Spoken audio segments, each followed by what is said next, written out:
Je comprends bien que cette nouvelle agence va apporter logiquement une plus grande efficacité sur un sujet pour lequel malheureusement les efforts déployés se heurtent souvent à des résistances irrationnelles.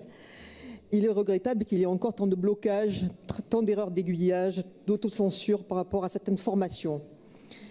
Formation professionnelle pour la plupart, mais pas seulement. J'étais très étonnée d'apprendre en conseil académique de l'éducation nationale que pour cette rentrée dans l'académie de Bordeaux, il y avait 370 places vacantes en BTS et 172 en CPGE. Ça m'a traumatisée.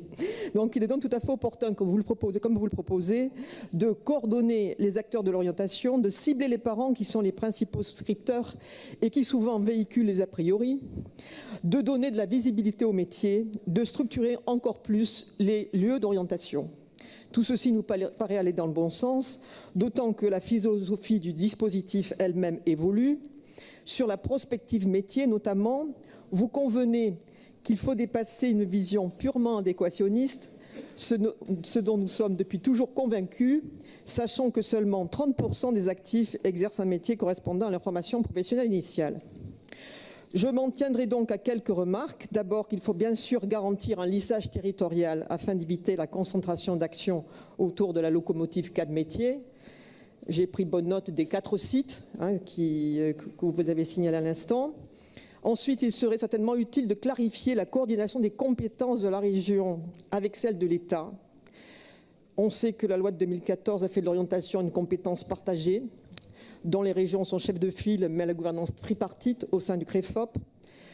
Ce rapport évoque un pilotage conjoint, mais il ne donne aucune perspective pour l'instant de piste. Autre suggestion, la création de cette nouvelle agence pourrait être l'occasion de réfléchir à la formation à l'orientation. Apprendre aux jeunes à s'orienter, voilà un vrai défi.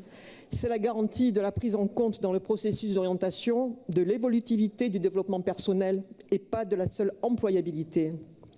Enfin, et vous savez que c'est un sujet auquel nous sommes très attachés, on pourrait donner à la nouvelle agence une feuille de route spécifique sur la question de la mixité des métiers pour lutter contre les stéréotypes sexistes.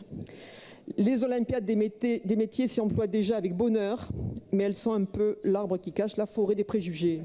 Bien sûr, notre groupe votera ce rapport. Merci, Monsieur Pattier.